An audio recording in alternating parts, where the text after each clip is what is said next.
not the same sides that we've seen get to World Cups and really flourish, both in world stages and in Copa America. You look at the table in CONMEBOL, Peru at the basement right now. They're in panic stations, and Chile not much better in 8th place. So if you're Canada, you're just saying, we like our chances. I like their chances. Let's take a look at Group D, which is where the winner of this match coming up, Costa Rica and Honduras, will be in.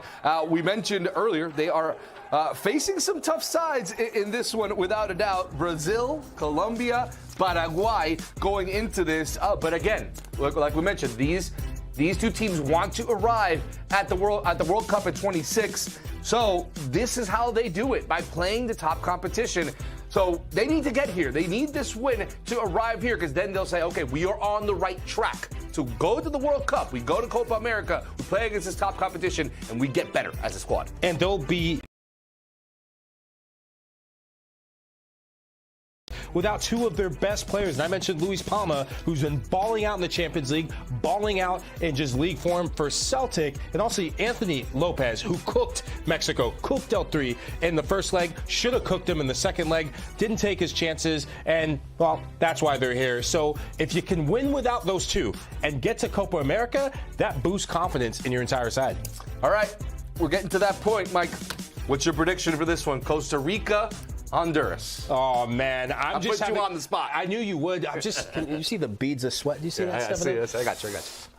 In these sorts of matches, I tend to go with the experienced sides. And when we talk about how close this match is going to be, two teams struggling in the final third, especially for Honduras without some of their key names. Keylor Navas, he is the X factor in this game. And I think that's why he will save Costa Rica from their blushes. And I think Costa Rica will win. It's tough to disagree with you. I'll counter by saying Reinaldo Rueda is going to put out probably a team that's going to give Costa Rica fits.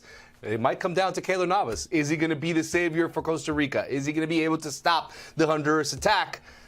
Got to put the money on Keylor Navas, just because of his experience and how big this game is, not only for his country, but for him personally as well. You think of game management in tight affairs like this, and it's just the wizardry and it's the experience of goalkeepers like Keylor Navas. When to play fast and really roll the ball out, play in transition, and when to just implement the dark arts of soccer. If you're up 1-0, you get an early goal, roll on the ground, let the clock bleed, but he will be a big talking point. You love that. You love that. This is going to be a very fun one. Let's take a look one more time at the starting lineups for both of these sides. Costa Rica and Honduras.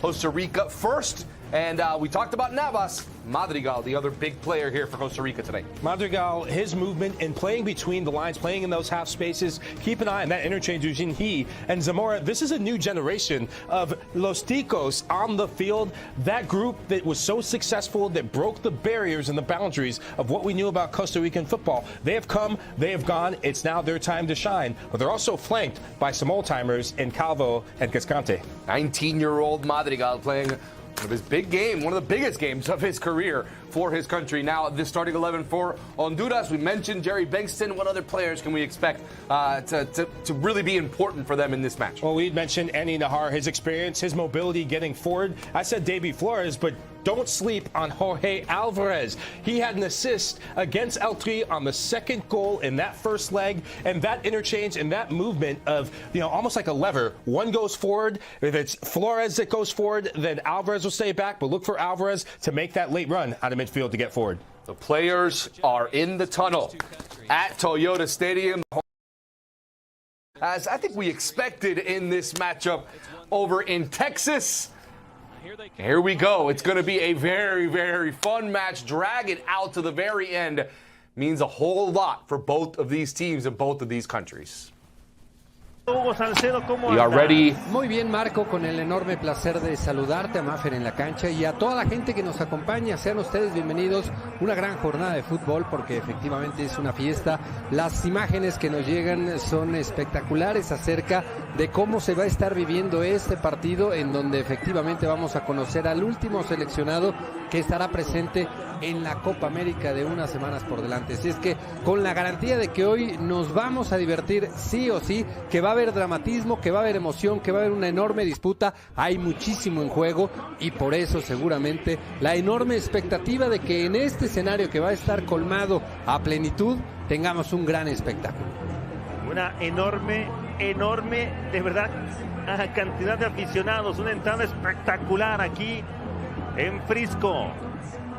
No es San Pedro, no es Tegucigalpa. Es una sucursal. Es una auténtica sucursal, mucha afición de Honduras, también ya lo vemos, una afición también de una buena cantidad de aficionados de Costa Rica, pero veo muchos más aficionados de Honduras presentes en lo que será este partido, ya todo listo para que salgan al terreno de juego. Honduras que busca 23 años después regresar a una Copa América. Solamente una edición a cuestas, la del 2001. Mientras que Costa Rica va por su sexta Copa América. Una ausencia de 8 años y quieren regresar a esta justa del verano que habrá de comenzar el 21 de junio, que termina el 15 de julio, que es el gran objetivo para muchas de las selecciones de nuestro continente y que busca ese último integrante del grupo D, en donde ya Brasil los espera, Colombia los espera, Paraguay los espera, un grupo durísimo, bravísimo, Hugo, en el que se habrán de insertar alguna de estas dos selecciones. Sí, es una lástima, hablando de la selección de la H, la enorme cantidad de ausencias. De hecho, ya veíamos ahí la pancarta de ánimo hacia la Pantera, hacia Albert Ellis, que desafortunadamente